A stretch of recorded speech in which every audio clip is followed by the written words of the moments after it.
editor-in-chief on the college football side. One of the best in the biz, Stewart Mandel with us here on the Bill Riley Show. Hey, Stu. Hey, Bill. How are you? I'm doing great. Are you working remotely from your home? Well, that's the thing. I always work remotely from my home, so some of these company mandates don't affect me as much as other people. No, they don't. We've seen Washington close classes till the 20th. I think Stanford's doing the same thing, too. University of Utah's considering it. They're on spring break this week, but this thing's becoming pretty real, especially out west here. Yeah, I mean, look, in my county, Santa Clara County, they already have 30-something cases, and that's where Stanford is. So, I mean, it directly affects, obviously, Stanford. I assume other West Coast schools will be affected soon enough. I wouldn't want to be covering the NCAA tournament this year, that's for sure.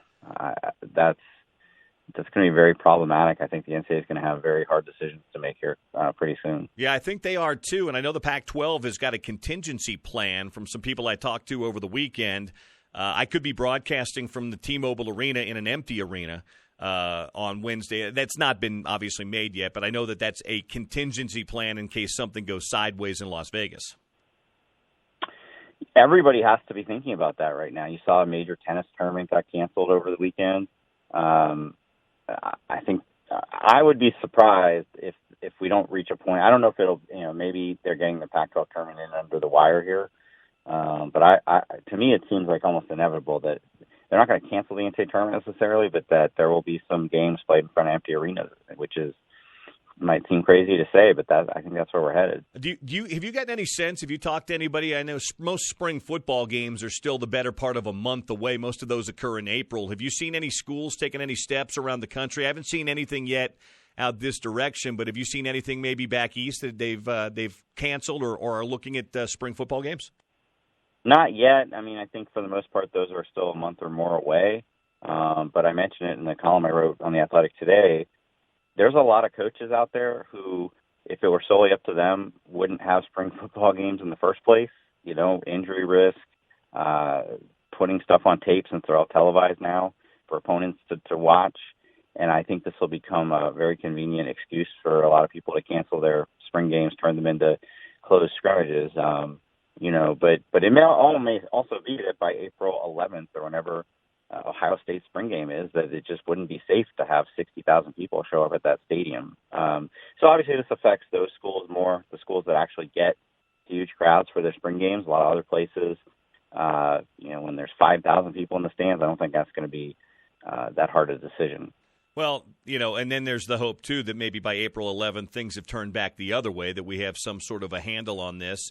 And then maybe it's going the other way, but we'll see what happens. Stewart Mandel with us from The Athletic today. I don't think I've talked to you since the whole Mel Tucker debacle at Colorado and the hiring of Carl Durrell. I heard some somewhat disturbing things over the weekend about Tucker's departure there and the back and forth with he and Rick George, but be curious what you thought of both the departure of Tucker and the timing of it, but also the hire of Carl Durrell.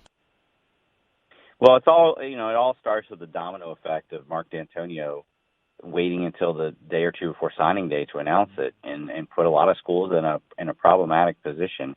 I can't, at the end of the day, blame Mel Tucker for leaving for that, gargantuan contract that they gave him, and especially at a school that he had familiarity with. I don't know why the week, in those days leading up to it, he was still going out and doing booster functions and radio interviews. I mean, it just made it that much worse. But, at the end of the day, that whole Colorado situation, both on the front end and the back end, was pretty eye-opening in the Pac-12, where people already are already concerned about the disparity between this conference and the SEC or the Big Ten in terms of revenue. And Michigan State was basically able to name its price to bring in Mel Tucker. I know they were probably acting from a point of desperation, but there was just no way Colorado could possibly match that. And then, to me, the Carl Durrell hire is just mystifying. Anybody who remembers his time at UCLA, there was nobody came away from that feeling like that was anything successful about that tenure, and it was a long time ago now. And it's not like since then he's been a hot NFL assistant rising up the ranks. He's basically just been a journeyman position coach. But I think Colorado felt burned that when they hired somebody like Mel Tucker who had no previous ties, that he bolted after one season. And it was very important for Rick George to get somebody who they felt would be less of a flight risk, But gosh, I mean, I just can't imagine a more underwhelming hire. I'm not sure how you get Colorado fans really excited for the Karl Dorrell era. I said this, and I agree with you on that, but I said this too. I think Michigan State's taking a huge gamble too, paying a guy $5.5 million a year that has 1 year as a head coach and was 5-7. He wasn't 7-5 or even 6-6. He was 5-7. I think there's a pretty big risk on Michigan State's part on this thing too. I mean, it's fine if you're just talking financially. It's a really irresponsible decision. It took $5.5 million a year to get Mel Tucker to leave Colorado for Michigan State. I find that hard to believe, but people panic, and because of the impact on recruiting, people feel like they can't go very long without filling that job. Clearly, Luke Fickell was the guy they really wanted. When he turned it down, they must have felt like there wasn't a plan C. They had to get Mel Tucker, and so they drastically overpaid for him. And I agree with you. I mean, he could be great, but we only have one 5-7 season to go by. I mean, frankly, nobody should blame Colorado. I mean, why would Colorado pay that to match him? That's way above market value, but that's kind of the luxury of being in the Big Ten or the SEC right now, is you can just throw money at your problems. If this doesn't work out and they end up having to pay him a buyout in a few years and do this all over again, it's not going to bankrupt the Michigan State Athletics Department. Whereas we have a pretty tangible example in the Pac-12 right now where UCLA, a brand name school with a huge apparel deal, their whole athletic department's in a major deficit now, and it's primarily from having to pay the buyouts for firing Jim Mora and Steve Alford. So it actually has a pretty significant impact on those athletic departments where there's not as much margin for error. Well, to be very fair, Colorado's in that same position too. They just stopped paying Gary Barnett a couple of years ago, Dan Hawkins too, and they're having to pay a bunch of money still to Mike McIntyre. Yeah, that's great. I actually did not realize that about Gary Barnett. He was fired like 15 years ago. 15 years ago? Yeah. Yeah. That was a heck of a strange deal they made. Now you're telling me because he's been their radio guy for a few years, so they were paying him a buyout at the same time as they were. It was just a couple of years ago they stopped paying him. He had one of those Bobby Bonilla contract payout type things. They were paying him a bunch of money over a course. I think they spread the payments out so the hit wasn't quite as big. But yeah, up until right before he started doing the radio, they were still paying him. That's really nice of the AD at the time to saddle, his successor and his successor's successor with that. That's crazy. Larry Scott's got a lot riding on 2024. Now, I think it's a little unfair when people pin this stuff entirely on the TV deals and the disparity in the TV deals. I mean, at the end of the day, Michigan State makes a lot more money off selling football tickets and whatnot than they do donations than they do from the Big Ten TV deal.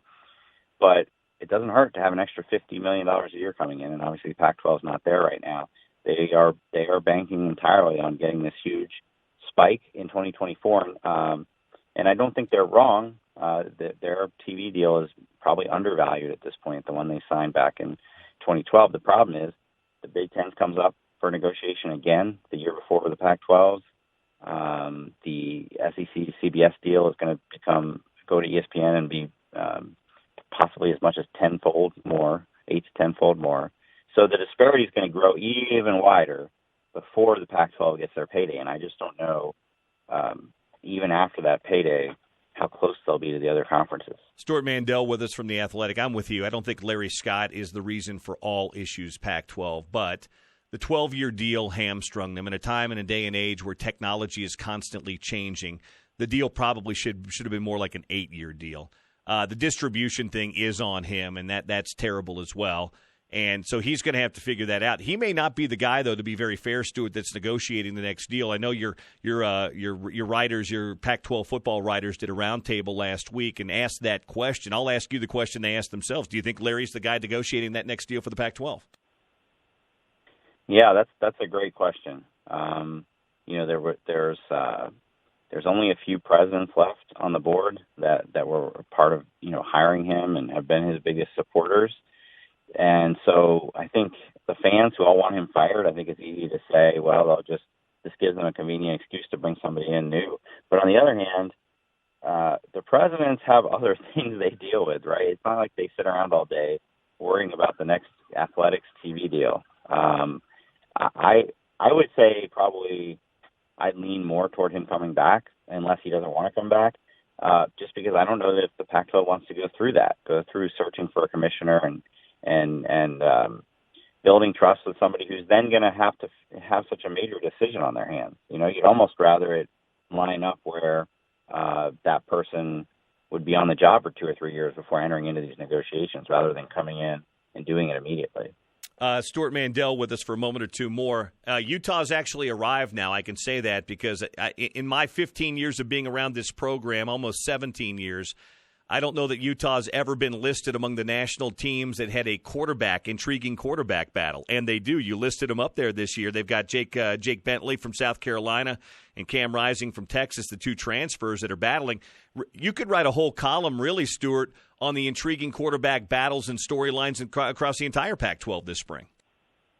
Yep, and there's actually more in the Pac-12 than some other parts of the country. I mean, I think the thing with the transfer portal and grad transfers now is that some of these jobs that in the past would have been an open competition are open and shut now because they just go out and, Georgia, we know who Georgia's quarterback's going to be to replace Jake Fromm. It's Jamie Newman from Wake Forest. I think the intriguing thing about Utah's, though, if you had told me a year ago that Jake Bentley would be playing for Utah right now, you would say that's insane. He was a 3-year starter at South Carolina who had no reason to think he wouldn't be end up being a 4-year starter. But he gets the injury, I think, in the opener. He never comes back. Ryan Helinski supplants him. And so now one of the contenders for the Utah quarterback job is a guy who at one point early in his career, things haven't really progressed, but early in his career was considered like one of the rising star quarterbacks in the SEC. So he's in it, and obviously it's a legit battle with Cam Rising, who I'm not as familiar with him. I've actually seen him play, but certainly seen plenty of Jake Bentley. Well, and that's what I've said. They love Rising, and he had a good couple of days of practice to the point that Whittingham called him out the first couple of days for how he looked. He knows the system too, but my default is always it's hard to replace game reps. It's hard to replace reps that you've had in the SEC for 2.5 years as a starter. To me, that's what gives Jake. I think Jake would have to be really bad and Rising really good for him not to get that job. Yeah, there would have to be clear upside with Cam Rising. Now, Bentley kind of hit a ceiling at South Carolina. It wasn't like he was out there tearing it up and then he got hurt. But you never know, like a change of scenery, a new coaching staff, a new system. It's not like Will Muschamp and South Carolina are known as a place that turns out great quarterbacks. So I'm excited to see what he can do. Anything coming up people need to be aware of that you guys are putting up at the Athletic for spring football? Well, just we have so many teams covered now, including Utah with Chris, that it's just going to be wall-to-wall coverage throughout the spring of pretty much every major program in the country. And obviously, there's some issues around college football right now that we want to dive a little bit deeper into, like NIL, some of the changes around the transfer policy. So definitely keep him busy here in the offseason.